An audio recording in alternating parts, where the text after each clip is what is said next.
Alright, today we're going to be following up on last week's awful episode. And a little bit from the week before.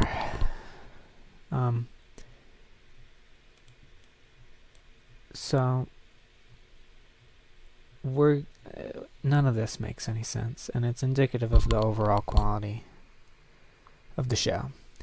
It's dipping and dipping and dipping. And one of the greatest illustrators of this is the fact that they said that they couldn't afford to have John pet Snow, but they've already done this in the show before. Here's another. John. Where in seven hells? Come here.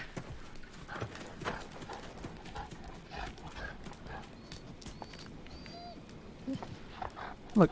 I missed you, boy.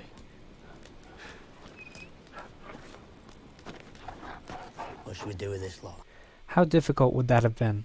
Seriously. Just one little moment of that. But no. They're too lazy, they're too disinterested, too rushed to even bother. So, we're gonna go through the explanation of just what the hell happened. There's something you need to know. Someone has betrayed me. Varys. He knows the truth about John. He does. Dany's an incredibly strong person. She's also someone who has had really close... Hold on. A strong person? How dare you even say that at this point? A strong character becomes a mass murderer intentionally because of losing people due to Cersei's actions? How can the writers possibly justify that she's pushed over the edge by what we've given so far? A weak character becomes a mass murderer. Let's look at modern examples of mass killers. They turn on the world because they're socially isolated and rejected and they have nothing else to live for. Not because some of their friends died. So Dany's frustrated with everyone, their incompetence and their betrayal and their lack of support for her, which is justified but is so contrived. It doesn't feel natural. Just like only losing half her troops from the Battle of Winterfell, it definitely looked like it was almost everyone wiped out. So they think that they can just justify retconning what we've actually seen on the show with just a few throwaway lines of dialogue, and we see that a lot, especially with Dany's heel turn here. You know, and it doesn't make sense that she would... It doesn't match up to any modern parallels, like with mass killers, because she wins. She has everything to gain here. She didn't really lose anything in this battle since losing Missandei. And she wins immediately with almost no effort, and in a way that everyone wanted and encouraged her to do. All of her advisors, they would have been happy if she stopped at this point, and they would have all gotten along. And they're all finally coming through for her, and things are going well and working out, and she has the chance to go right for Cersei, and people are screaming from her, obviously scared, obviously surrendering and deferring to her. And she can go right for Cersei, the woman who has personally killed her friend and hired the man that killed her child, Rhaegal. And then she just decides to burn everything except Cersei? For what? Is it to piss off Cersei? Did Dany promise Cersei that she'd burn her city? No, it just comes across as a forced action from incompetent writers. We never understand why she's lost faith in her own peacekeeping powers or abilities. She's conquered cities in relatively peaceful manners before, and she's tried to keep the peace before, and she's always done it with the best of intentions. So this person who's built up as a savior of the common folk, even though she's egotistic and brutal to the ruling classes, suddenly becomes a mass shooter on a killing spree, literally worse than the school shooters, pretty much worse than Hitler, if we're just talking scale here. You know, if she had the chance, I'm sure she would burn a lot more at this point. And she's not even a social outcast, really. People have only recently started going behind her back, and the people who supposedly don't support her, I mean, like the common folk and even her advisors, it's all contrived drama. And Dani would have no reason to expect this from the entire continent. She's already inspired several people in Essos. So what's wrong with, she just needs to wait a little bit and inspire people. There's no reason she should feel that isolated. Again, like, mass killers are isolated by not being able to make friends, not by having made many friends and then losing some.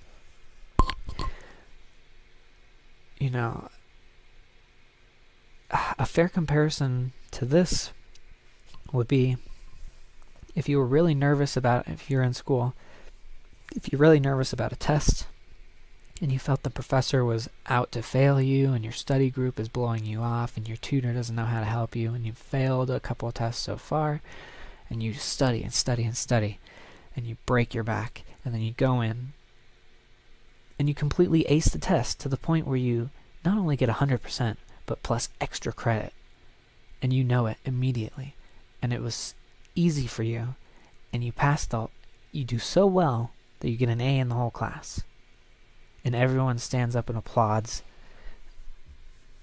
how well you did on the test, and then you just pull out a gun and shoot them all. That's what happened here. Dani won with the approval of all her advisors. The only thing she didn't have was John's dick. So, what is this? Is she just some whammon now? Is she Brienne crying that she doesn't get the D anymore?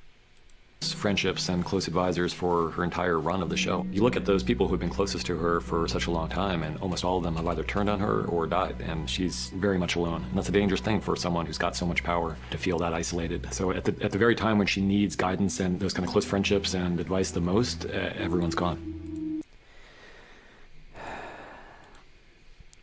Dani had just gone apeshit the minute Cersei... If she had gone apeshit the minute Cersei had cut off Miss Sandy's head, that would have been understandable. But you don't really know why this happened. You just know you wanted it to happen. D&D stated clearly that she didn't decide to massacre everyone until after the bells went off in King's Landing. And no, what did he say? Guidance and those kind of close friendships and advice the most, everyone's gone. Everyone's not gone. They failed her. You wrote them to fail her so you could just use it as an excuse to pretend she's as emotionally stunted and weak as these pathetic young men who shoot up their schools.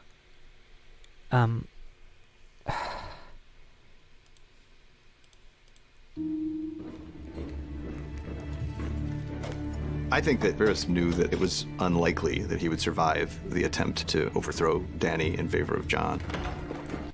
Because you wrote him so that he wouldn't want to escape and try to continue his work. And he also knew that ethically, in his mind, had no choice but to try to do that anyway. Why is everyone... It doesn't make any sense. Why is everyone just assuming she's going to burn down the whole city? It's like a self-fulfilling prophecy at this point. It was me. Goodbye, old friend.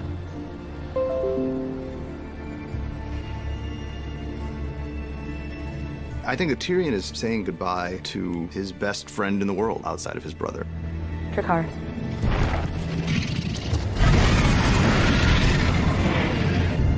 And the amount of guilt that he feels over being the cause for his best friend's imminent death, it's hard to really get your head around. I don't have love here. And you didn't.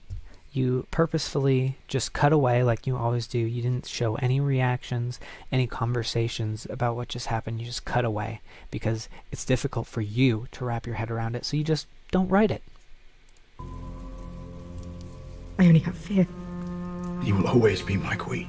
Jon Snow is someone that she's fallen in love with, and as far as she's concerned, by this point, Jon has betrayed her by telling people about his true identity, and also the fact that he's unable to return her affections at this point.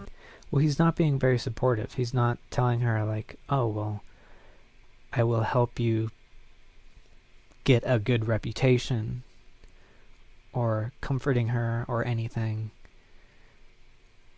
It's unclear. Is he grossed out that she's his aunt? Is he worried because Varys just got burnt? Even though Varys was trying to betray her in Jon's face? Why didn't Jon go to Dany about it?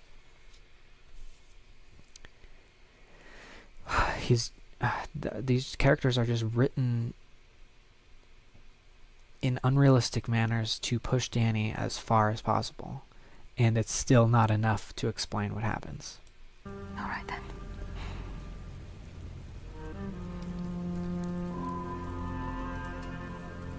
Let it be fear. I think that when she says let it be fear, she's resigning herself to the fact that she may have to get things done in a way that isn't pleasant, and she may. Why do you say you think? You wrote this. It's because they don't want to pin down any one reason, because they don't have any one reason. They're just trying to... They just know the plot point they need to reach, and they don't know how to get there because they're shit writers. May have to get things done in a way that is horrible to lots of. And she gets it done, and people are extremely afraid of her with basically minimal civilian casualties. Like, we don't see any civilian casualties before the bells ring. People. Mercy is our strength. Our mercy towards future generations. He will never again be held hostage by a tyrant. She chose violence. A Targaryen choosing violence is a pretty terrifying thing. Yeah, well, all war is violence. Is your point just that war with dragons is bad? Or that all war is bad? Like, what is going on? You don't even know. You think you just made some great, poignant point. Oh my god, violence is a very dangerous thing in the hands of a Targaryen. Choosing violence is a dangerous thing. We've seen horrific men choose violence in this show before. It just became a problem because it's a Targaryen who has a dragon.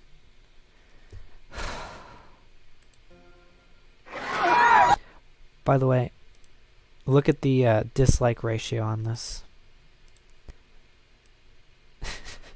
Pathetic. Even when you look back to season 1, when Khal Drogo gives... See, in this moment, everyone's afraid of her. She has what she wants. But that still can't get her to that edge that D&D want her to be, and it has to be over the top, because violence has been used in the show before, and has been shown to be heroic moments. So what are they going to do? Look back to season 1 when Khal Drogo gives the golden crown to Viserys, and her reaction on watching her brother's head melted off. He was no dragon. And Yeah, he deserved it. She's only acted with good intentions that have been heroic moments so far, and you just want to flip it on its head for no explainable reason. terrible brother, so I don't think anyone out there was crying when Viserys died, but there is something kind of chilling about the way... See, your one example doesn't even hold that Dany has responded to the death of her enemies. And if circumstances had been different, Right, her enemies. I don't think the side of Dany ever would have come out. If Cersei hadn't betrayed her, if Cersei hadn't executed Missandei, if Jon hadn't told her the truth, like if all these things had happened in any different way, then I don't think we'd be seeing this side of Daenerys Targaryen. I don't think she... Well, it did happen that way.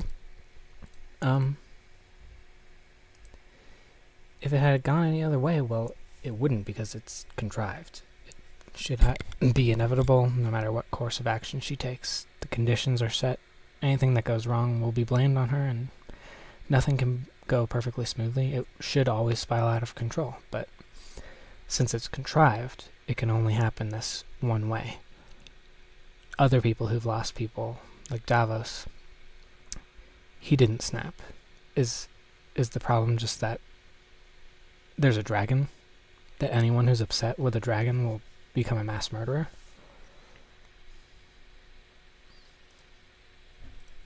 She decided ahead of time that she... Right, you're just throwing a mishmash of shit all around. Daenerys Targaryen. I don't think... You don't want to pin it down to one explanation, because you're full of shit.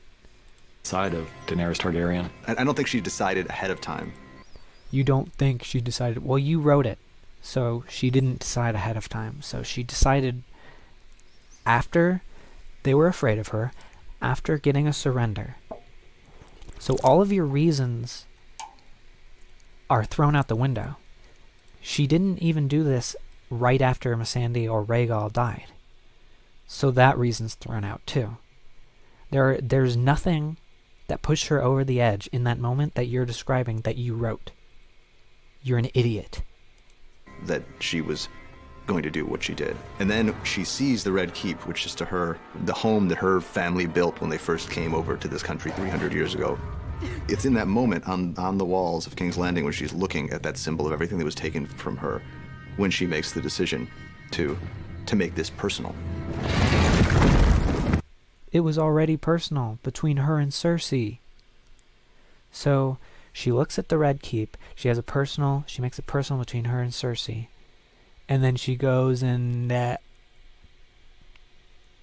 doesn't act on that at all and just burns everything except what she's fixating on, except her personal enemy. You are so full of shit. Sure, Dany had a lot of atrocities in her. We all saw the Mad Queen coming. This was the inevitable conclusion, but you didn't know how to get there. And you didn't know how to get there in a coherent manner. This is just over the top in every way. They had to go over the top because other characters have done terrible things, because this is a brutal, feudal society.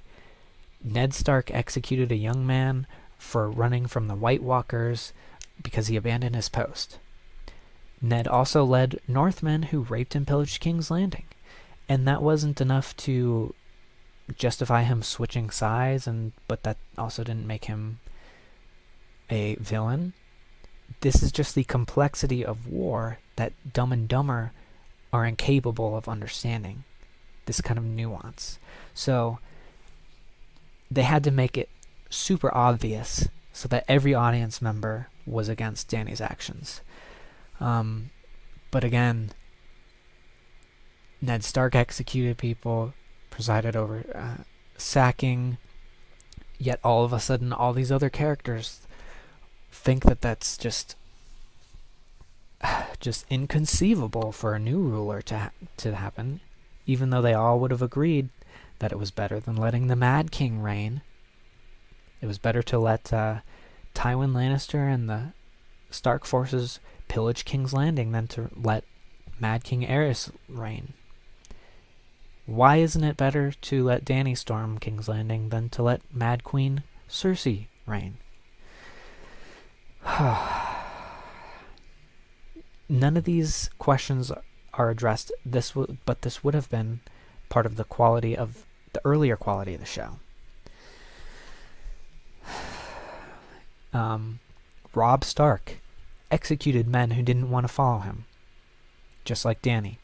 Jon Snow executed a child who'd been radicalized by other adults who wanted to kill Jon, and after coming back to life, he makes no attempt to reconcile or rehabilitate this child. He just executes him.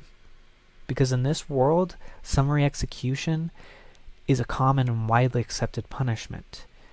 But all of a sudden, Tyrion and Varys have modern 21st century sensibilities and are pacifists for no reason.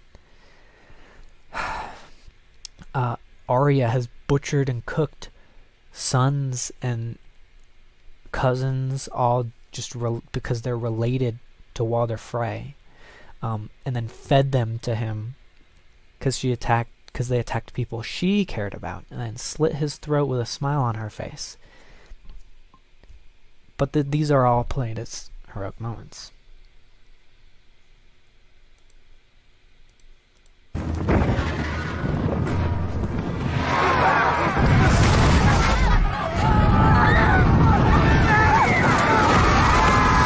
Wanted her to be just death from above, as seen from the perspective of the people who are on the business end of that dragon. In most large stories like this, it seems like there's a tendency to focus on the heroic figures and not pay much attention to the people who may be suffering from the repercussions of the decisions made by those heroic people. And we really wanted to keep our perspective and our sympathies on the ground at this moment, because those are the people who are really paying the price for the decisions that she's making. That's exactly what you're incapable of portraying. So you chose this one over-the-top moment to do that, but it doesn't work.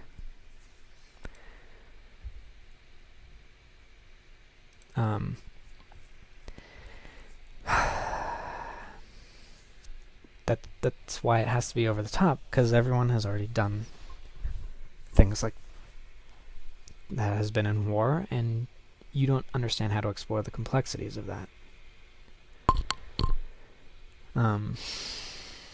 They already botched this on-the-ground perspective of people caught up in normal war. So they just kind of shoehorn it in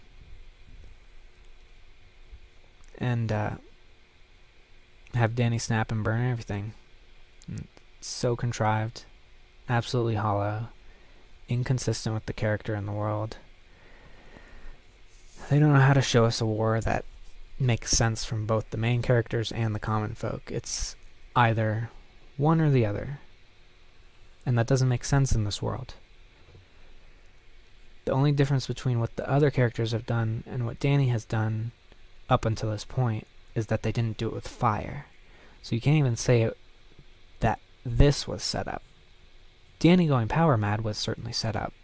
But this is over the top, and it's because they wrote themselves into a corner with how they treated the subtlety of other violent moments from other violent characters. They're acting like having a dragon is somehow like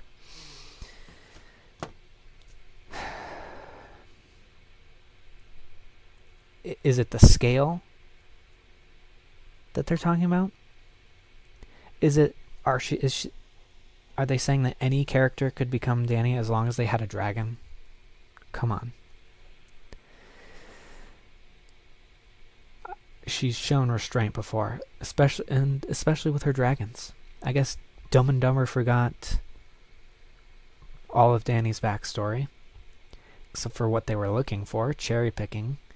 I guess they forgot they were writing a medieval story, so all of a sudden they're trying to play it off like Varys cares that much about civilian casualties. Doesn't make any sense.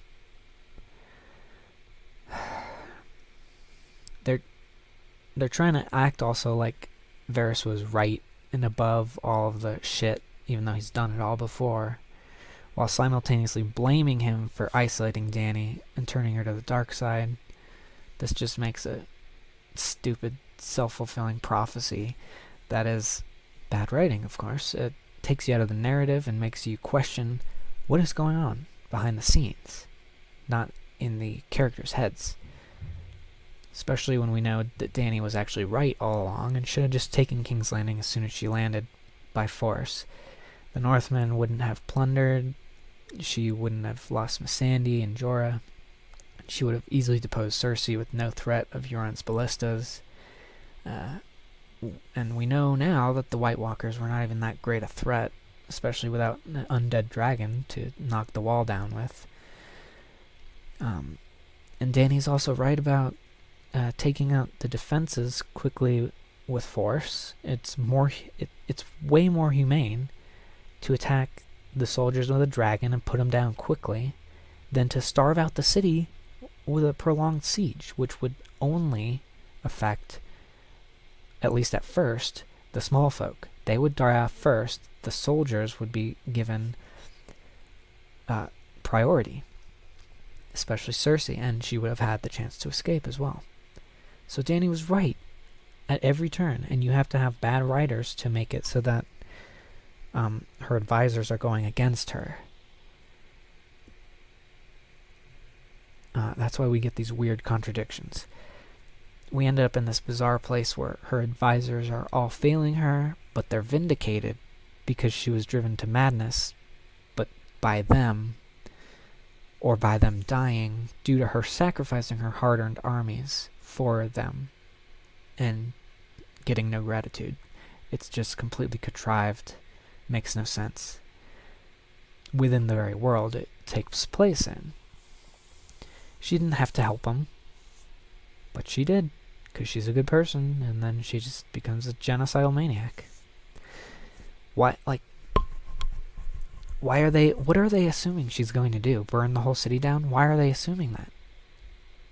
Just because that's eventually what D&D are going to write?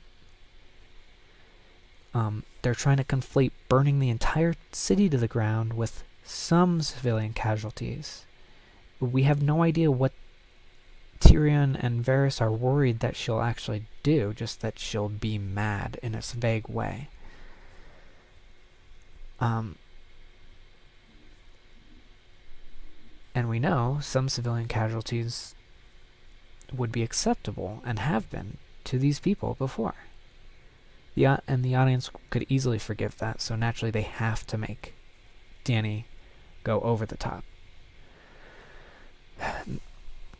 The writers said that she decided the moment before doing it, so they're all over the place. Let's see what she's really like.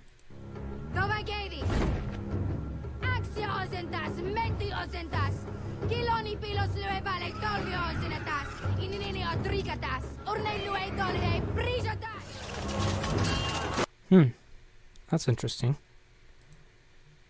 How did we go from there to a woman who's willing to burn women and children and innocent people and possibly even her own men?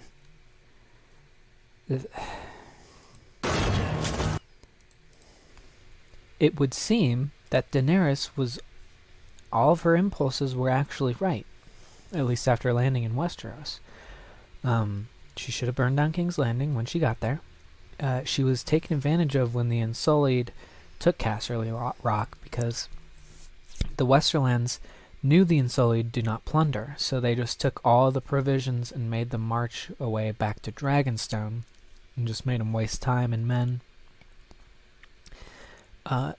Balancing conquest with mercy is the trick here, because, if she had commanded her men to ravage the Westerlands, they would have had to send their armies back, but they knew that the Unsullied would not do that, or they knew that Dany would not command them to, and they took advantage of that.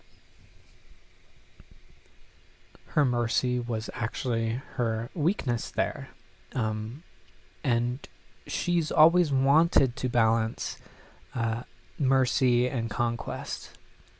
But her advisors want her to go full merciful, full pacifist, while assuming that she wants full apocalyptic conquest. She wants to balance these two, but is typically more aggressive than her advisors.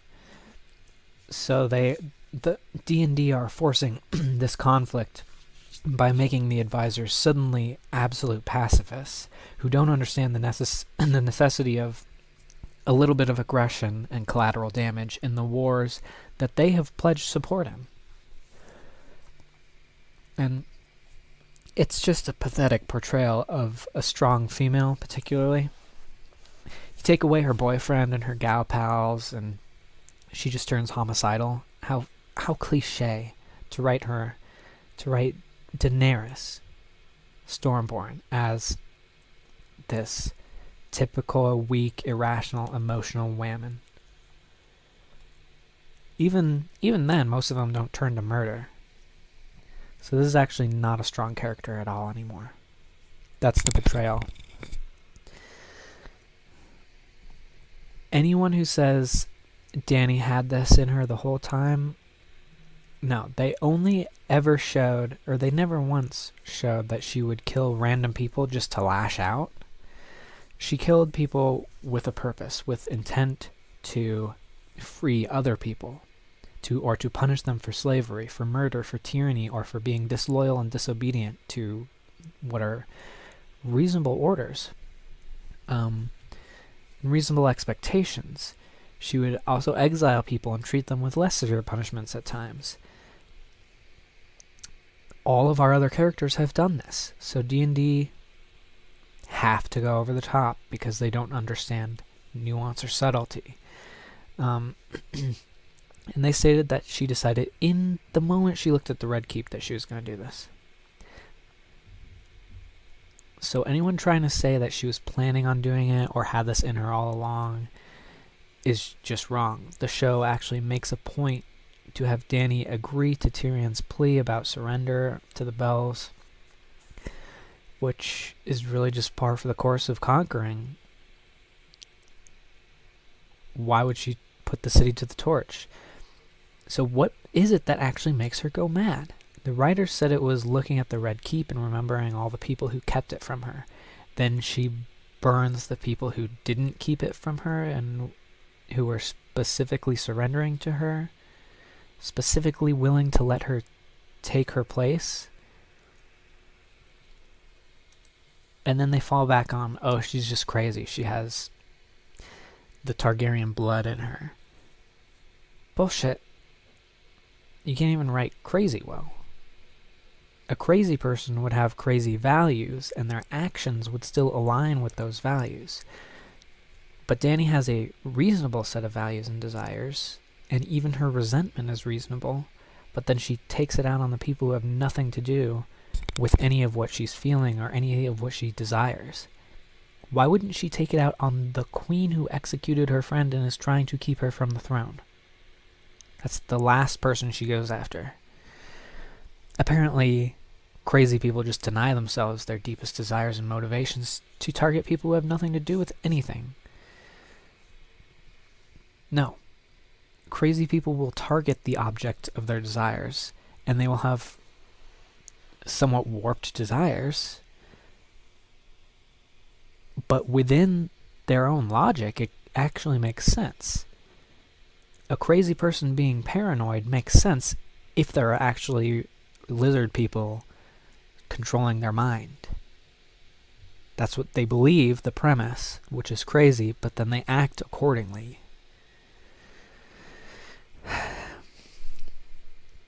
So maybe she wants to... They flip from her being crazy, and now it's a calculated move to make people fearful of her. It doesn't add up. To bad writers, craziness is a way to force a plot contrivance on a character who would not reasonably make a decision, and the writers just want to tick a box. Oh, this happens. So they also try and throw in things like her calculating the desire to make people fearful of her.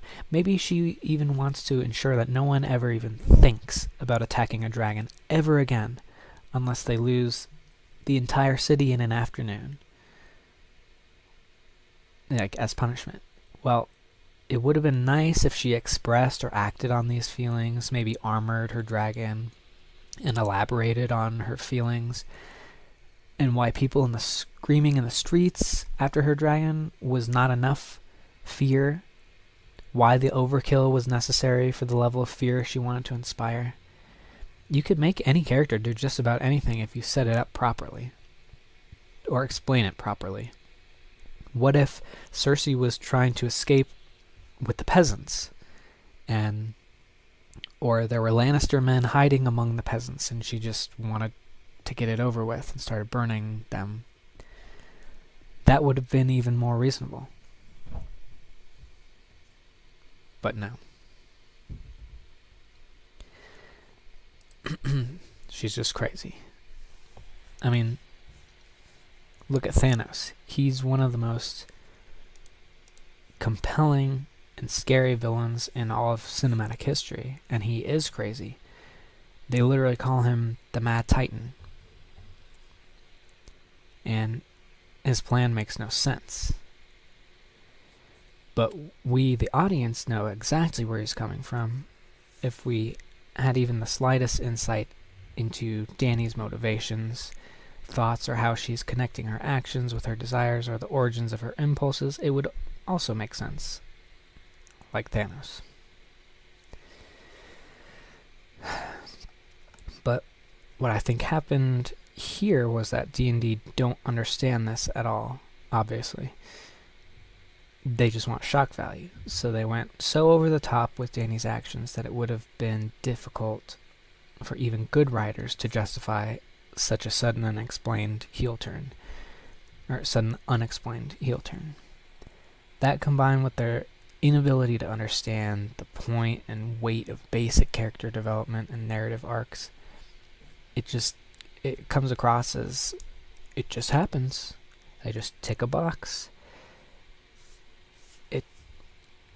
She's just one way in one scene and just is another in another scene. You can almost literally see the script say, Dany snaps, and then they just film it happening and don't explain why.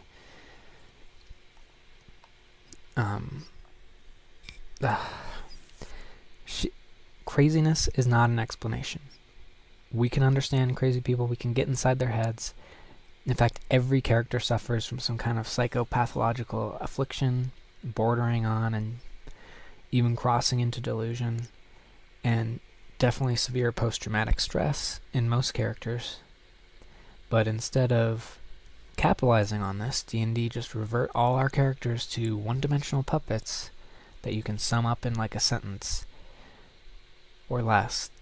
They either become a pale imitation or slide back into the character they were in the first season. Why? Because they don't know what to do with them. Like, even the way Jaime and Cersei go out, they can't think of anything better than, well, they came into the world together, they go out together. Even though it doesn't make narrative sense. Because they don't know what to do with them. They don't understand narrative is not about spectacle. It requires something deeper.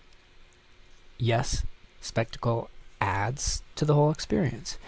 But if that's all there is, it's just hollow without something deeper. You know you're just watching a puppet minstrel show, and thus it becomes just a novel, cheap background noise that is mildly entertaining, but you don't ultimately spend much thought on it.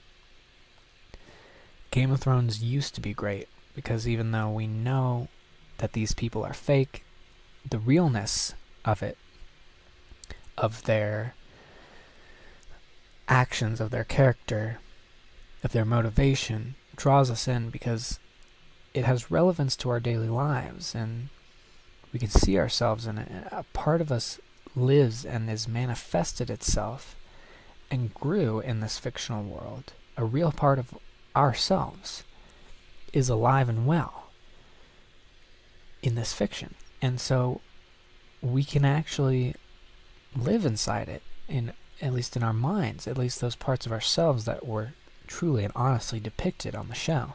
Complex characters who both are hateful and loving, who are honorable despite dishonorable thoughts, or dishonorable despite knowing what's best. And how those long, arduous changes from bad to good or good to bad, and now we just have a character serving a plot, and that's it. It's just cheap. And now we can palpably feel this air of, let's just get this shit over with. It feels like the writers just got bored, and when you know they actually did get bored, they made comments about burnout, and they got a new job at Star Wars. You can no longer immerse yourself in this fiction. It's stale and meaningless. It can't feel real anymore, and it's lost all its meaning. It's just pretty lights and occasionally clever quips. And we expect more from this series because it had a long track of delivering more. The Last Jedi was one thing. The betrayal of Luke Skywalker, the paragon of optimism, into a cynical grump, was unforgivable. But the betrayal of Daenerys' character as from a liberator, a freer of slaves, a mother, and an ardent defender of children and the downtrodden masses, into what is essentially a school shooter on steroids.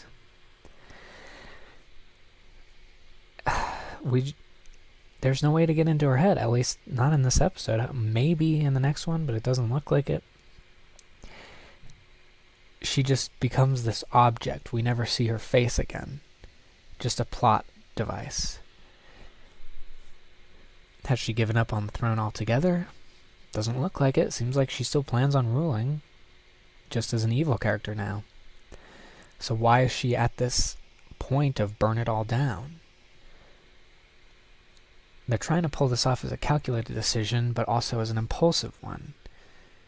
So they want to say it's been set up, but it's also just, could have happened to anyone on any day, and it wouldn't have happened to her on any different day.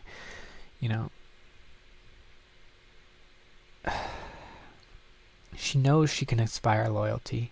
She just won without losing anything, and without even losing civilians. And she knows she can inspire fear. She knows she can inspire loyalty and adoration eventually. She's just the new kid on the block. And her heel turns supported by one line of dialogue. Let it be fear, then. But the showrunners themselves said they didn't write her as having made that decision on that line. So it's just all contrived. Even the people who don't like her, we just hear a couple lines of her saying, oh, they don't like me. Why don't we get any scenes with actual soldiers talking about how they fear the Dragon Queen and her barbarian hordes and her monsters? Why don't we get a scene with actual people on the ground? Did you kind of forget that there are two perspectives on war? Why do they not trust her despite her obviously having saved all their asses? Well, you only figured out how to do this when the city was burning down to the ground. You couldn't really do it in any other subtle way. You forgot about having that common perspective, and then you thought you were so clever for having it right at the end when she was wrecking everything. Her isolation is supported by these lame contrivances, like people praising Jon for riding a dragon, but not Dany. And she brought them all these armies and stuff. And there's this one scene with northern girls, little children, who don't like black people, so they can't accept white savior Daenerys. What? And it doesn't change how they see dragons after they win the battle at Winterfell? Nope, all credit just goes to Arya, the person no one saw, and not Dany, the person everyone present at the battle saw burning whites.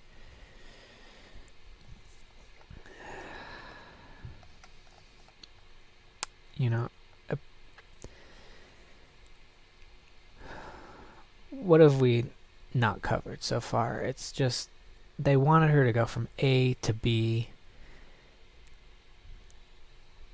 And so instead of transitioning between, they just have her A in one scene and B in another without any actually, it's more like going from A to Z with no transition at all. I mean, what are they telling us? We could have gotten the same effect from a peasant's point of view, maybe place some scorpions throughout the city and have her take out whoever happens to be near them.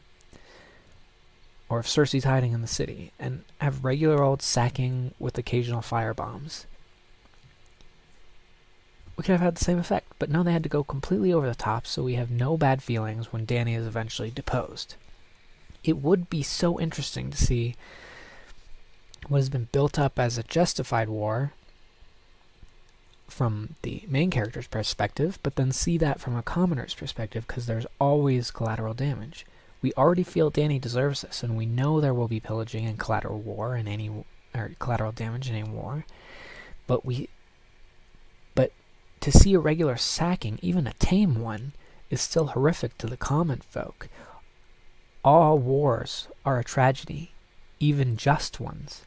Even wars to liberate people, often and probably inevitably end in thousands of innocents dying, even indirectly.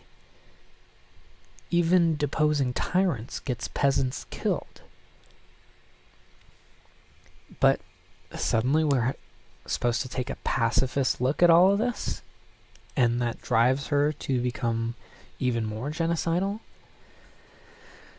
Instead, we see a woman who got the Unsullied specifically because they don't plunder or rape, who specifically told the Dothraki that they were not allowed to rape and pillage anymore. Just go full genocidal so that there is no subtlety or nuance whatsoever, no lesson to learn, no conflicting feelings about Dany.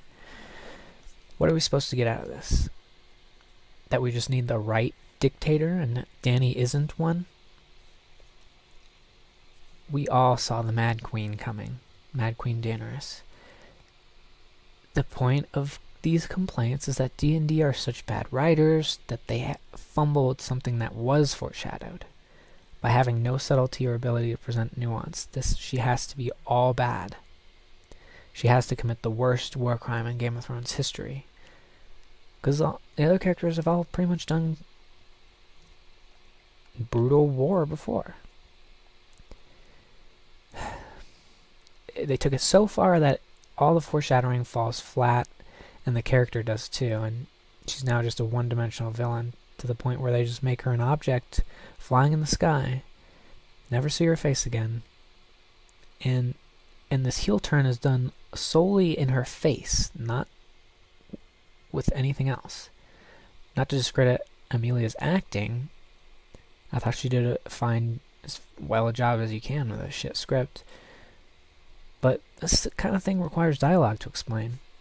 Dumb and Dumber are just obsessed with actors emoting on screen. I didn't really notice this. I think The Dragon Demands, his channel is good. I think I heard it over there. But once I heard this, I couldn't stop noticing it everywhere. That's why they cut away so much in this show. It's all about seeing these actors make a reaction face and then cutting away before they have to write anything. Even in the Battle of Winterfell, everyone just, make a scared face, cut away, cut back, and they're fine. No, we get cheap drama manufactured by nonsensically keeping information and plans from each other, and we don't ever get a payoff to when information is finally revealed. They just show an emotive face and then cut away. It's the trope of nope. You thought we were going to do something with this? Nope. You thought we'd get to see something that's been built up forever? Nope, just cut away. You think you're going to see how this character escapes? Nope. They just do.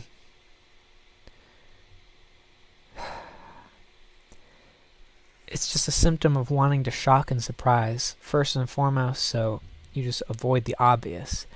You avoid the expected choice, and then fill it with nothing. That's why it falls flat. At best, you get something totally random and forced to replace what they wanted to avoid, but then that has no narrative connection with the question or plot line. it's supposed to be answering. See, that's the thing. It's like, if you're placing shock value above all else, then you can't foreshadow anything, because foreshadowing gives away the ending. So they don't understand how to juggle these two. And they don't understand how to kind of, I can only liken it to chess, where it's a two-pronged attack, where this foreshadowing could mean this, and it could mean that, and you go with maybe even and the actual thing that happens is maybe even a third thing happens, or it forks in that direction that you don't really expect, that you think you're picking up on the foreshadowing, but you're interpreting it wrong, because some of the pieces are obvious, some are not.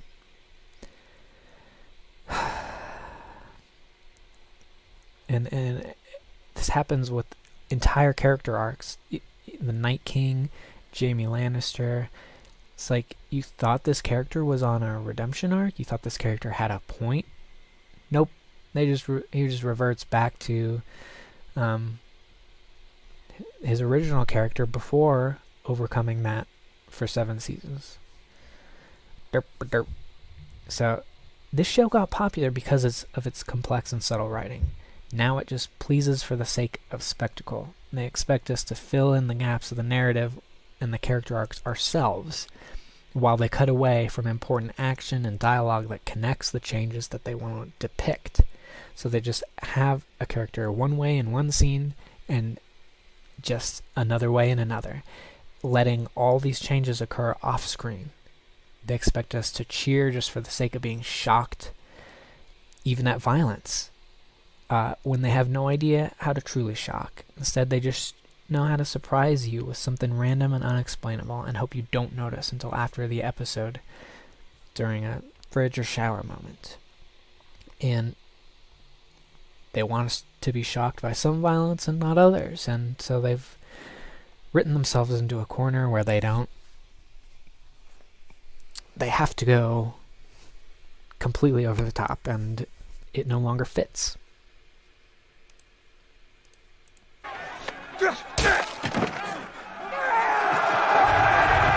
I think that Jon is also in a kind of denial. At first, the siege is a war. Soldiers killing soldiers. That's what war is. I think Jon is someone who's always been a very good soldier, who's never enjoyed being a soldier. He's been trained Apparently he can't stop anyone from attacking. as a fighter from the time he was a little boy. And he's quite good at it. He's quite good at leading men into battle, and he also hates it. I think for him it's all... If he's quite good at leading men into battle, why can't he stop them from attacking? And why is Grey Worm with him and not the Unsullied? starts out seeming like it's going to work out, and then it turns into a nightmare. When she takes off and starts burning the city, the Unsullied on the ground and the Northmen on the ground take that as their cue that it's a moral free-for-all. The Unsullied? What did you just say? The city, the Unsullied on the ground and the Northmen on the ground take that as their cue that it's a moral free-for-all. I guess they kind of forgot what the Unsullied were. Go by Gady!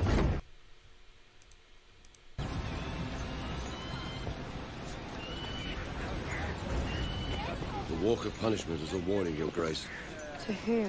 They also forgot how compassionate she is, just for common people. Why would she do worse? For any slave who contemplates doing whatever these slaves did. Give me your water. Khaleesi, this man has been sentenced to death. She's the kind of person who will give a dying man water who's been sentenced to death. But she'll just burn random children because she had a bad day. Leave tonight, I beg you. And what is she to do for soldiers? We can find sellswords in Pentos and Mir. Is it we already, Sir Barristan? If you want to sit on the throne your ancestors built, you must win it. That will mean blood on your hands before the thing is done. The blood of my enemy. Here we go. Listen to this. Hands before the thing is done. The blood of Built, you must win it. That will mean blood on your hands before the thing is done. the blood of my enemies, not the blood of innocents. How could you get more clear cut on what her character is and her values? How many wars have you fought in, Sir Barristan? 3. Have you ever seen a war where innocents didn't die by the thousands? So this is complex, it's nuanced. Back in these earlier seasons, we can see that it's a tough decision. She's justified in taking the throne, but is she really? Because all these innocents will die. But we're on her side, totally. Even though we know that blood will be on her hands before the end. But she's actually more optimistic than that. I was in King's Landing after the sack, Khaleesi. You know what I saw? Butchery. Babies, children, old men, more women raped than you can count. There's a beast in every man, and it stirs when you put a sword in his hand. But the Unsullied are not men. They do not rape. They do not put cities to the sword unless they're ordered to do so. If you buy them, the only men they'll kill are those you want dead. Do you disagree, Sir Baron? There's a beast in every man, and it stirs when you put a sword in his hand. So what did he say? Starts out seemingly Unsullied on the ground, and the Unsullied on the ground, and the Northmen on the ground take that as their cue that it's a moral free-for-all. But the Unsullied are not men. They do not rape. They do not put cities to the sword unless they're ordered to do so. If you buy them, the only men they'll kill are those you want dead. Do you Interesting. I guess you kind of forgot that. Let's look at Dany's character some more. I know what Cersei has told you. That I've come to destroy your cities, burn down your homes, murder you and orphan your children. That's Cersei Lannister, not me. I'm not here. Huh. Interesting. So this has actually been explicitly set up. So if you want to weigh the setup, her brutality versus her compassion way outweighs it. Here to murder. And all I want to destroy is the wheel that has rolled over rich and poor, to the benefit of no one but the Cersei Lannisters of the world. That's the only reason. So, The good guys are behaving like the bad guys, and the bad guys in the shot are the ones who are doing all of these horrific things around him, who are his own men. The moral lines that he's drawn for himself in his own life can't be maintained for everyone in all situations. he could by commanding his men properly, but he should know that this is how war goes. Why is he surprised? And why is he incapable of action? Because you've written him as a weak character.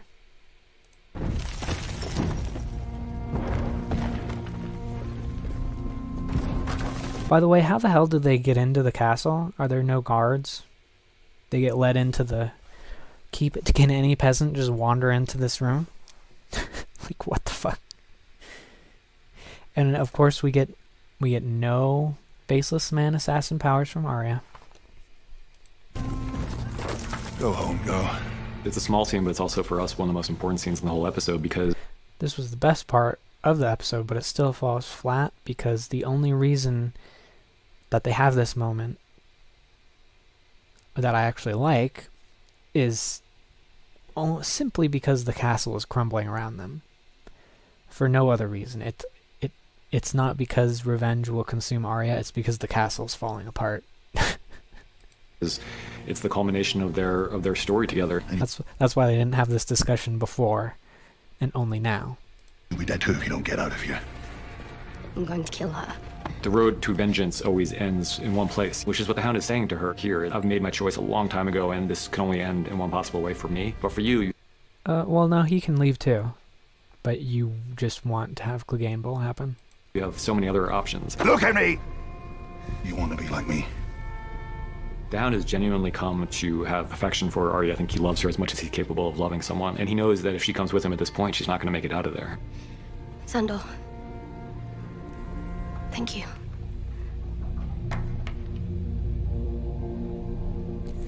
So after all of his character arcs and he actually found a reason to live again, they just kind of forgot about it.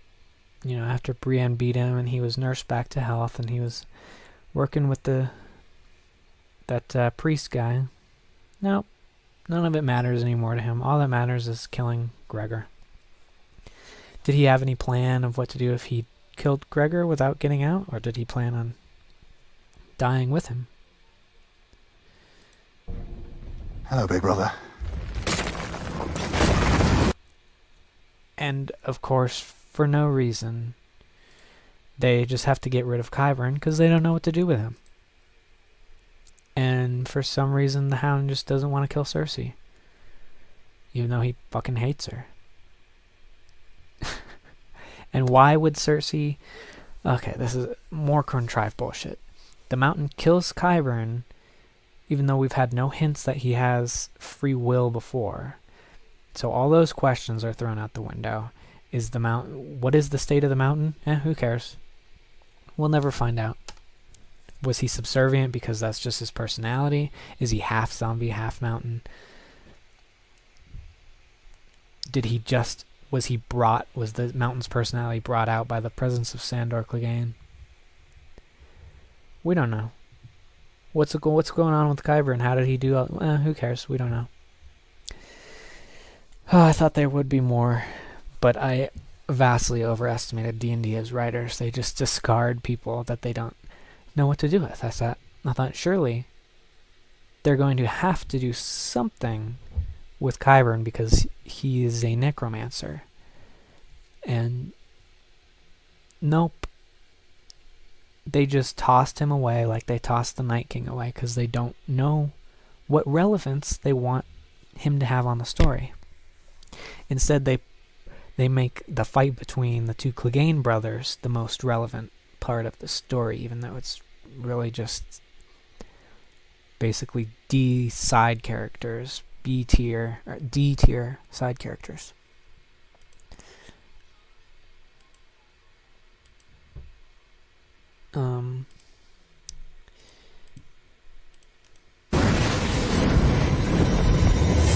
We've always wanted to see these two. And why doesn't Cersei send him forward?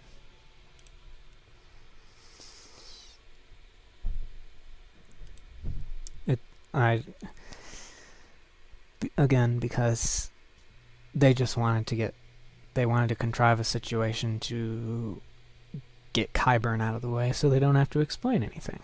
Face off again, and they finally did. It struck us that it would be kind of apocalyptically beautiful to see them fighting on this stairway to nowhere.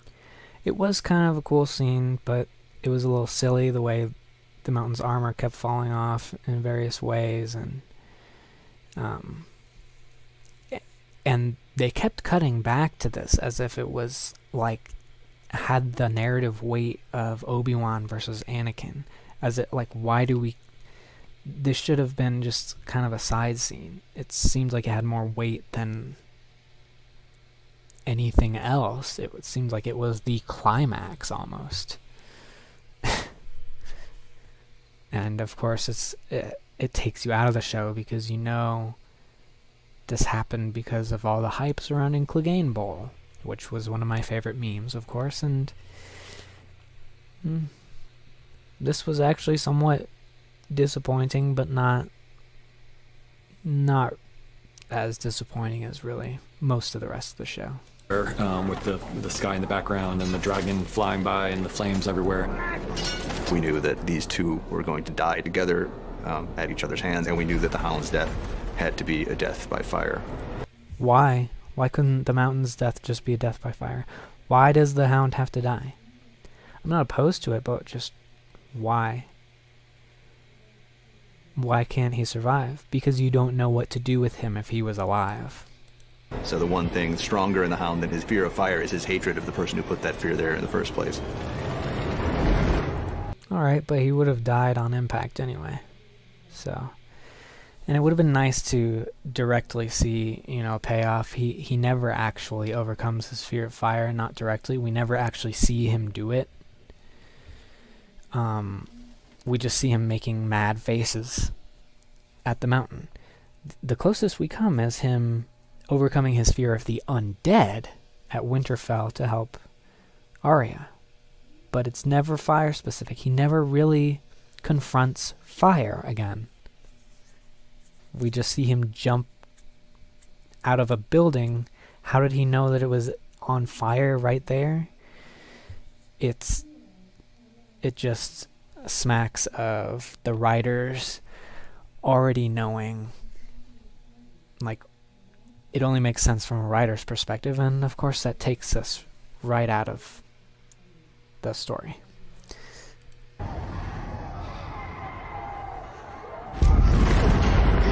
Feels like you needed a perspective to carry you through this horror. Like you need a Virgil to take you through the hell that Dany's building. The reason we decided to follow Arya out of King's Landing and to see the fall of King's Landing through her eyes is something that we talked about with an earlier episode. You just care a lot more when you're with a character that you care about. So if we saw a lot of extras running around on fire and buildings falling apart, it might have been visually interesting, but it wouldn't have had much of an emotional impact. But when you're there on the ground with Arya, who's one of the people we care the most about, then everything takes on that much more of an edge. We knew that... If you care about a character, it takes on an edge. This is the level, the tier of quality writers that we have, that they think that that is a profound statement. And of course, it's completely contrived. They take away her assassin storyline because they just want her to be a witness to the horrific parts. Hound would be convincing her to part ways with him and to not go to her death. And when she decides she needs to get out of the city, what she's in the worst possible place you can be. So she's got to get from that central point all the way outside the walls of the city. It's the longest, hardest journey anybody has to make in the entire episode. And of course, everyone she tries to save immediately gets killed, and she's the only survivor in every single case. When the streets are bathed in fire. By the way, the building explode when they're on fire. Why doesn't the street explode? It just looks kind of charred. Why isn't it, like, literally blown up? Why aren't there trenches in the ground where the fire hit?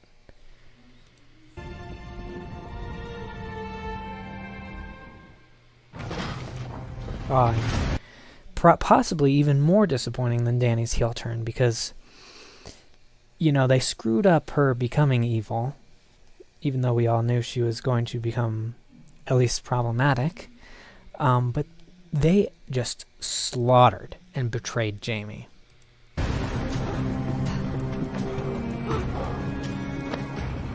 You know, there's a scene several years ago where Jaime and Bronn are talking about how they want to go, and Jaime's talking about dying in the arms of the woman he loves. And this is it. I think he knows that they belong together, that they came into this world together, that they need to go out of this world together.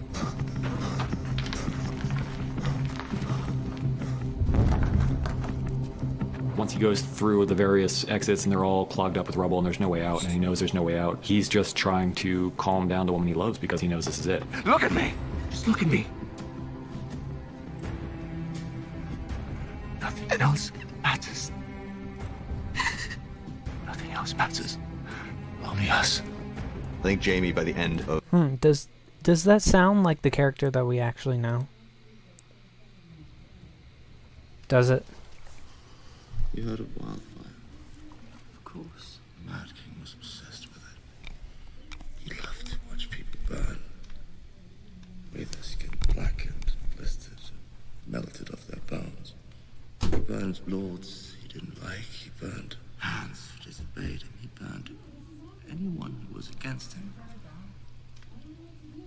Before long, half the country was against him. Arrows of traitors everywhere. So he had his pyromancer place caches of wildfire all over the city. Beneath the Sept of Baelor, and the slums of Fleet Bottom, under houses, stables, taverns, even beneath the Red Keep itself. Finally, the day of reckoning came. Robert Baratheon marched from the council after his victory at the Trident. But my father ran first. The whole Lannister army at his back, promising to defend the city against the rebels. I knew my father better than that. He's never been one to pick the losing side. I told the Mad King as much. I urged him to surrender peacefully. But the king didn't listen to me. Didn't listen to Varys, who tried to warn him. But he did listen to Grand Maester Pycelle, that grey sunken cunt.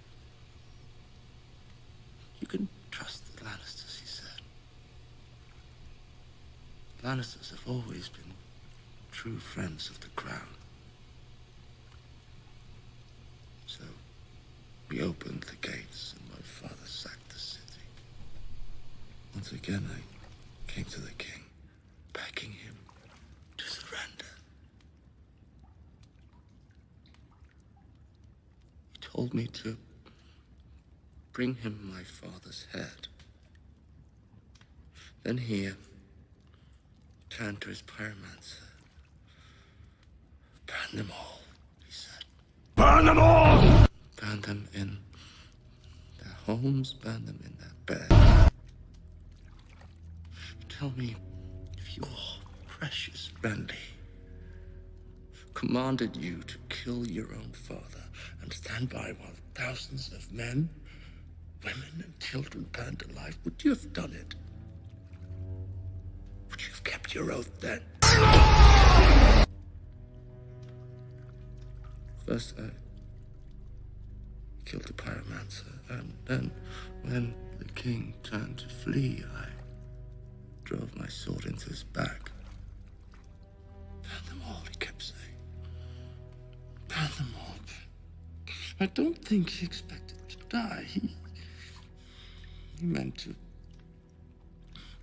burn with the rest of us and rise again. Reborn as a dragon, turn his enemies to ash. I slit his throat to make sure that didn't happen. That's where Ned Stark found me. If this is true... So, does that sound like this guy? Of the episode. This is it. Look at me! Just look at me. Nothing else matters. Nothing else matters. Is that the same guy as... That's where Ned Stark found me.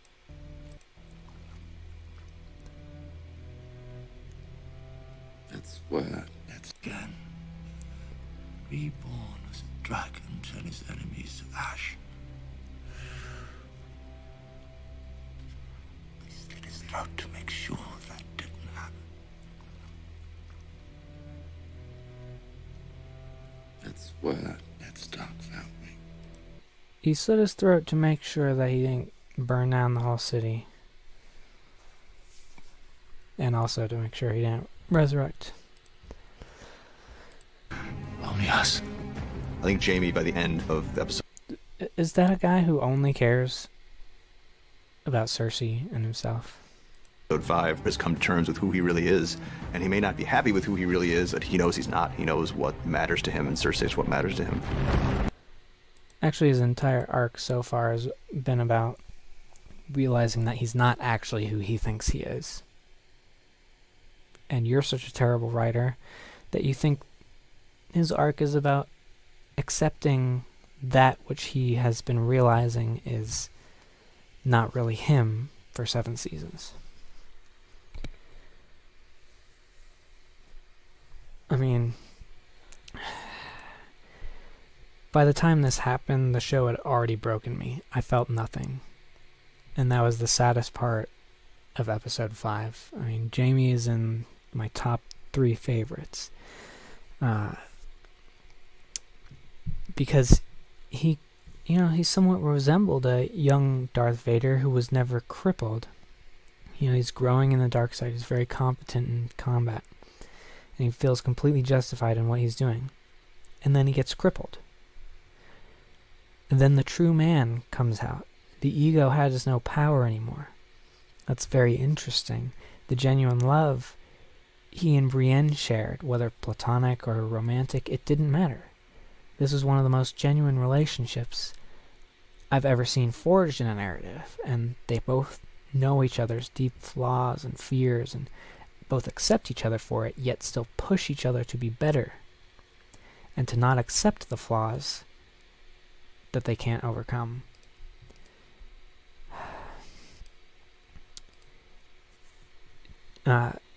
So what do Dumb and Dumber do with these amazing characters?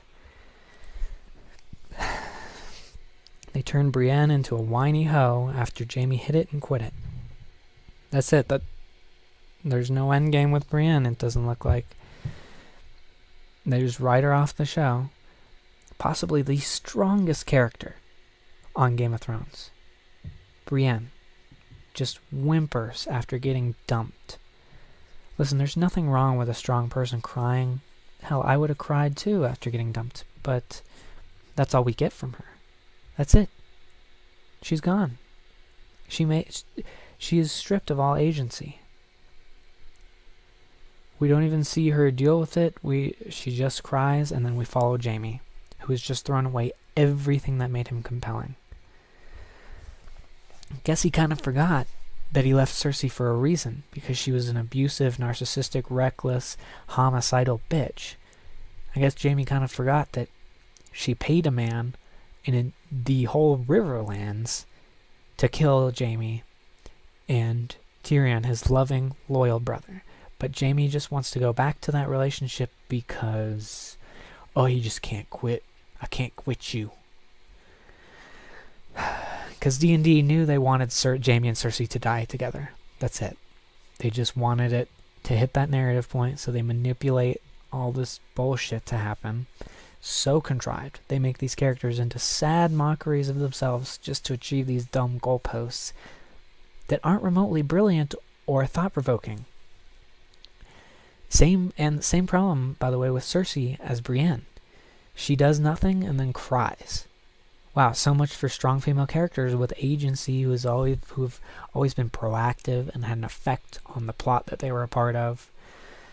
Now reduced to crying little women who can't be bothered to do or plan anything, just cry. They won't even do futile actions. I mean, Cersei hardly does anything this whole season except hire Bronn off screen and have sex with Euron. And basically she smirks a few times, kills Missandei, and then cries. So what is this brilliant endgame that D&D had set up for us? Cersei says she wants her child to live. Jaime says he only cares about Cersei, and then a rock falls on them. What are we supposed to get out of this? Wow, Cersei does care about her kid. Wow, Jaime actually doesn't care about anything except Cersei. This is trash writing. Why does Cersei change her mind now? She seemed like she was willing to go down with the ship. Is she regretting the selfish decisions in her life and finally grows up in the moment before her death? No, she just uses Jaime for comfort like she always has and like she's always used him when she wasn't throwing him under the bus for her convenience. She never reflects on her mistake. She just says she wants more out of life at the end. Instead of realizing she's almost in denial that she's even lost. She just, oh, I want my child to survive. Instead of realizing how empty and alone she is, just for the sake of that throne and that castle that never protected her. And she lost it all due to her own actions. Now she just doubles down, and Jaime and her acknowledge that they're the only people that matter, and that they made no mistakes, and that their selfish decisions were the right ones, or, you know, the ones they were destined to make. No agency. And Jaime, the man who killed his king to save the city, goes out saying he doesn't care about the people. He doesn't care about anyone except Cersei. And he cries while hugging his brother, who has never been anything but adoring of Jaime, despite everything. And Jaime was always supportive of Tyrion. But fuck it. Jaime doesn't care. They just cheat and use this emotional depth that we've built up between these characters in previous seasons to just have them have a goodbye. It's basically narrative cheating, and then they ruin at least Jaime's arc for sure.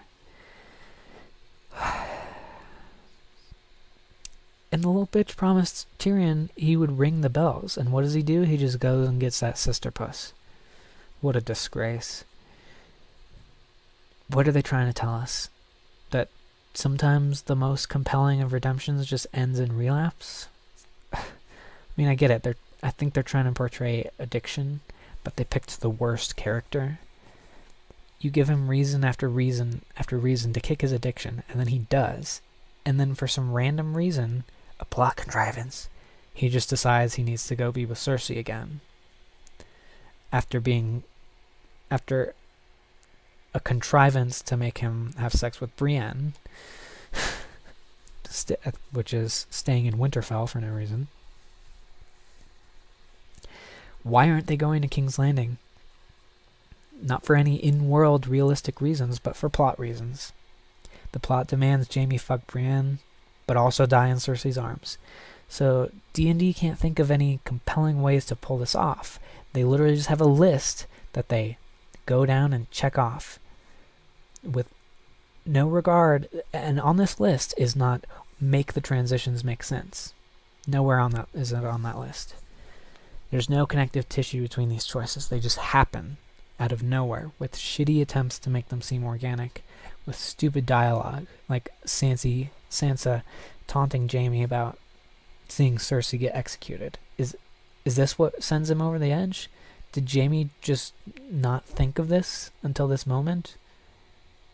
Oh yeah, and they explain it with another stupid dialogue insert. He's the stupidest Lannister. At no point previously was Jaime characterized as being on the same mental tier as Peter Griffin.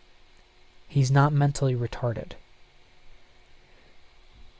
But the writers have to make them mentally retarded to make these plot points happen.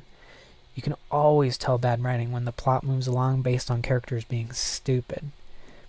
That's for comedy, which is why the show is now a joke. So it's not when characters make bad decisions. Bad decisions can be justified by realistic character weaknesses, blind spots, or even misinformation. What I'm talking about is stupidity. A sudden spell of idiocy that makes a character dumber than their average self, and actually dumber than the average person, dumber than the average dumb person, just to allow something bad to happen in the narrative. It's the current problem with Star Wars, especially the villains.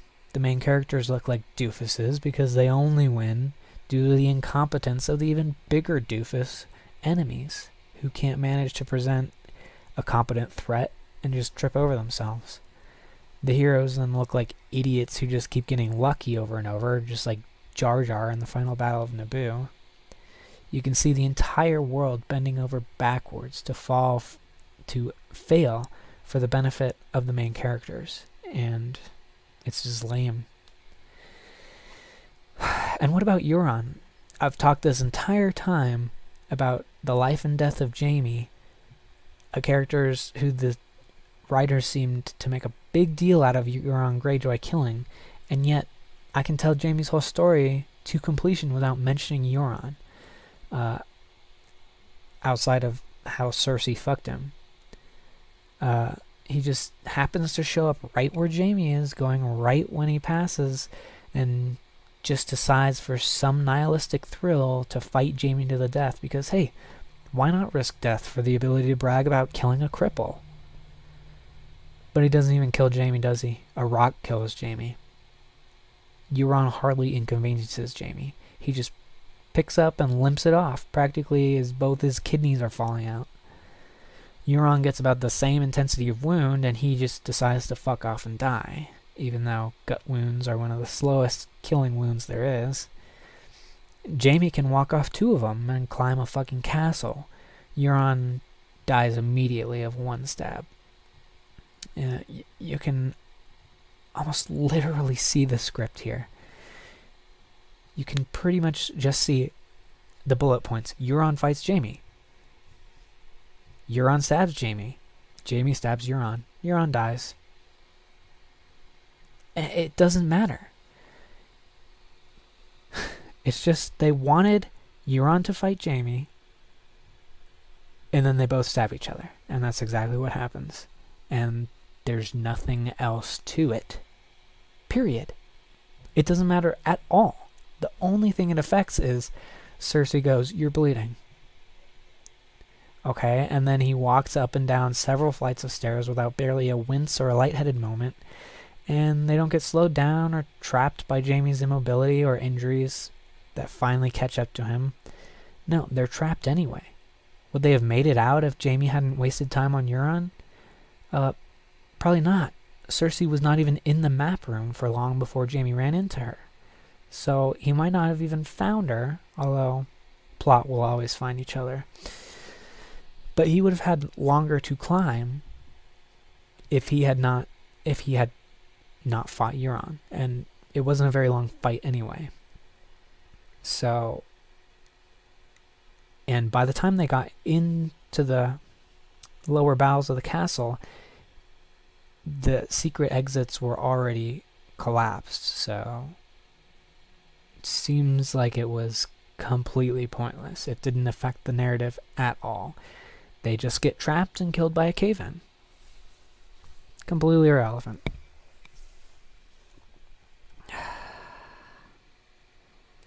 I don't get it. I do not get it. These are the worst writers of all time. Speaking of pointless, what was the point of Bronn? Was he brought back simply so we could see more of him? Jaime's dead, Cersei's dead, he has no mission now. He has no payment. Was that the last we'll ever see of him? Will he fight for Tyrion once more if he's put on trial? Was all that contrived just so we could get another scene with Bronn? Is that why D&D forgot that Cersei paid to kill Tyrion when she had a bunch of crossbows pointed right at him? Is that why she forgot? Is that why Jaime forgot that Cersei tried to kill him when he went back to fuck her? It could have had a point if Jaime was further spurred to hate Cersei, but no. Just the opposite of what would be a rational choice, because the rational choices are expected. And we can't do the expected, can we? She literally paid a kingdom to Bronn to have Jaime killed. The Riverlands. He gets Riverrun, which is the capital of the Riverlands, making him the Lord of the Riverlands, which is a kingdom. Speaking of, there are all these kingdoms with no lords anymore. They make a big deal, patting themselves on the back, like, oh, we're seeing the war from the commoner's perspective. No, you're not. There's all these kingdoms with no lords. Can we get any scenes at all showing like brigands running free and the general disarray the villages and the small folk are in without the lords and armies protecting them and keeping like bandits from overrunning them? I mean, what is anyone doing outside of the North and King's Landing? This world feels so small and confined, and combined with fast travel and teleportation, it seems like this is one of the smallest and at this point dumbest fantasy worlds ever created. In fact, nothing about this fantasy world is even somewhat believable anymore. The destructive power of the dragons is ridiculous. You should have... If she's torching stuff, you should have it setting off the wildfire explosions. Fire doesn't just destroy things. Explosions work via pressure, not fire or heat. Dragon fire should just be something that sticks to everything and burns super hot. Maybe knock people off their feet, but by no means should it just explode every rock it touches. It's actually known to melt castles, not blow them up. By the way, you know, none of the streets are torn up. We definitely wouldn't want to see her melting the castle with Cersei inside her or anything. That wouldn't be cool. Definitely wouldn't have been cathartic to see Cersei repenting as she was roasted alive in her own castle. Possibly even with Jaime. Maybe he goes to kill her and can't bring himself to, and hugs her as his family and nothing more, and then they get cooked alive. That would have been satisfying, because at least it would have been acknowledging the journey that they went through. why didn't we get a moment where Cersei finally understands what she has done to herself and her kingdom? No, a rock fell on him as Jaime was betraying everything he became, and Cersei just stagnated as her old self. That's why I'm calling these episodes, instead of the bells, it's the betrayals. The long night will be known as the long side quest. The last of the Starks will be known as the last of the straws, and henceforth the bells shall be known as the betrayals.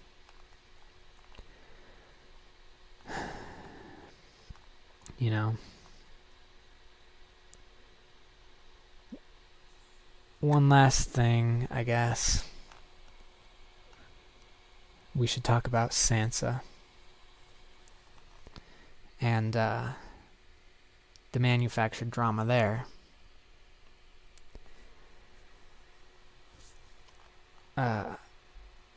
Well, let's. I mean, it's relevant to the whole council and Jon's council as well, like with Arya. Why doesn't she tell anyone that she's a faceless man assassin? And why doesn't Tyrion tell anyone about the secret passageways, especially the assassin? Why? They're literally in the meeting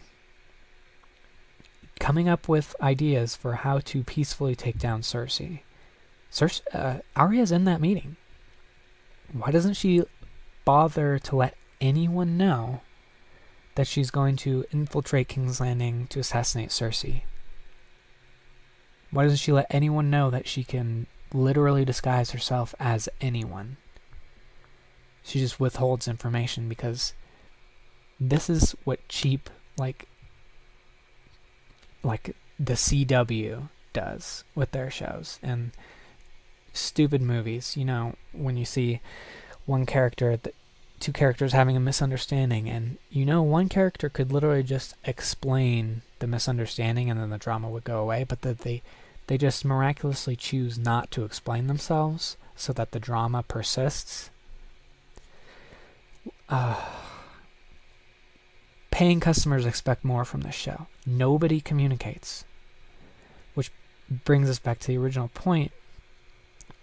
It's contrived bullshit that's driven by characters being stupid or withholding information for no reason because they're terrible writers. And that's what we see with the advisors. They're trying to pull it off as Dany making these terrible choices, but she's actually right. Because the only way that they can figure out how to make conflict is by making her advisors stupid. And actually, Sansa is the actual villain here. She set this all up. She wanted this to happen. She wanted Dany to snap. As far as I'm concerned, she's just as much responsible because she wanted Dany to do something crazy so that Sansa could get her out of the way. And we know Sansa doesn't do this altruistically. She uses Tyrion and plays him like a fiddle. She is absolutely no use to anyone. She's just trying to get herself into power, and that's been her motivation the entire time. She's been trained by Cersei and Littlefinger and Ramsay, and all her tricks and plays are learnt from them and echo them. She's always been self-centered and callous, even towards her own brothers and sisters.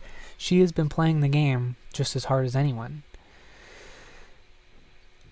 She deserves to be on the throne, narratively, but even that would fall kind of flat because the showrunners this whole time have been trying to make us like Sansa.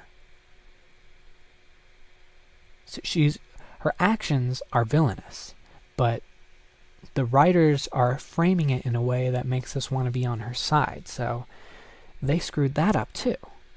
And I guess they forgot about season 1 again.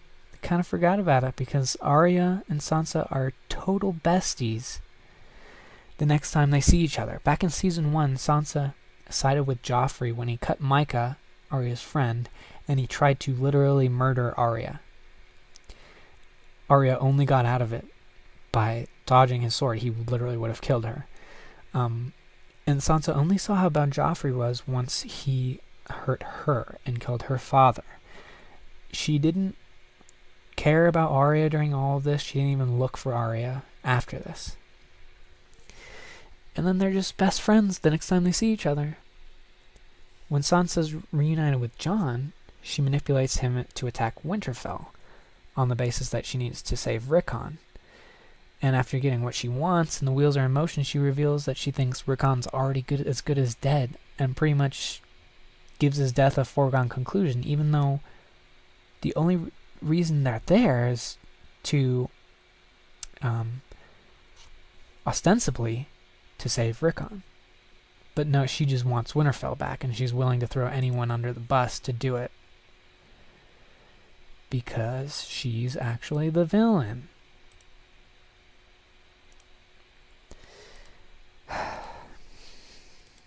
So, then she says she needs more men. And Jon's asking where she's going to get the men. And then she just, in bad writing fashion, either that or she's a villain, she withholds that she has a bunch of knights at her beck and call. The Knights of the Vale. And she does nothing to help Rickon, while Jon does, and she allows Jon's forces to get decimated, to act as bait and lure out Ramsay's forces so she could wipe them out with hers. Whether she intentionally wanted Jon to get wiped out or not is off of writing, because if she's a villain, D&D did not capitalize on this. And if she unintentionally did this, it's writing by stupidity. She withholds information on the knights for no reason. She could have just told Jon about it and said she'd hold them back and attack from the side once the Bolton forces were exposed. This is a common military tactic. Hiding some of your forces, drawing in the enemy, and then trapping them and attacking them. Especially with cavalry from the side. Sansa then spends the show gaining more and more power for herself and just subverting Jon, mostly for manufactured drama. And they just get rid of Littlefinger, of course, because they have no idea what to do with him. She has no consistent character decisions unless she's a villain, but they're clearly making her a protagonist. She's just a bitch to Dany for no reason, despite Dany bringing her a huge army, 2 dragons, a ton of dragon glass, and nothing material. Dany wants nothing material in return. Just loyalty, which is more than fair. Sansa doesn't lead her people. She doesn't lead them to accept Dany, despite Dany doing everything she can to reach out to Sansa and address her concerns and be nice to her. Sansa just treats her like a catty bitch, like Cersei treated Sansa. And she keeps up this attitude after Dany nobly defends Winterfell, and without her, Sansa would surely be dead, along with all the Northerners, as Missandei correctly pointed out. All while Sansa did nothing to contribute during this whole arc.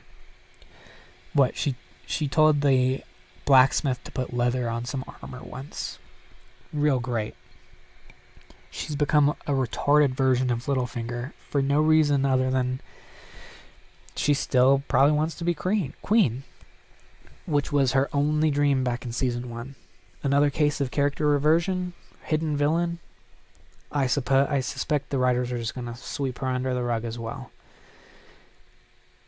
If she actually sits on the Iron Throne, that's the best possible ending that is salvageable so far, but it's so far wrecked that it's not going to be a good ending anyway.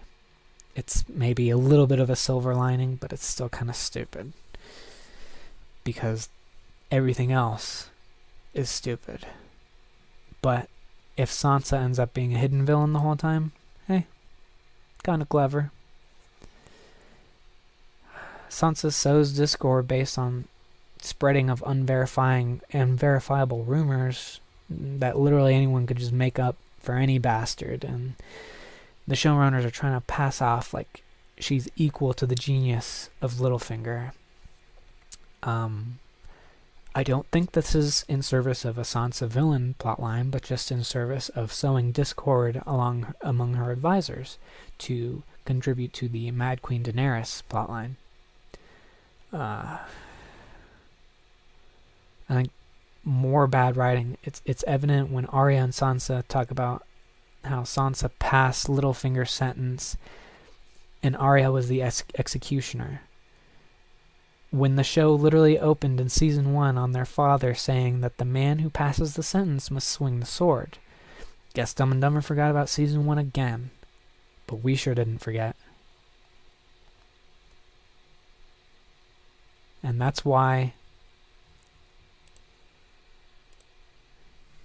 That is why the Game of Thrones petition for season 8 is nearing 1 million people. It was almost 1 million.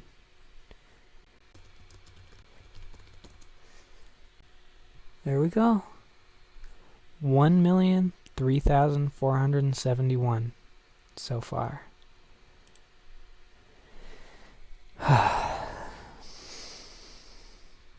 Well, there you go, folks.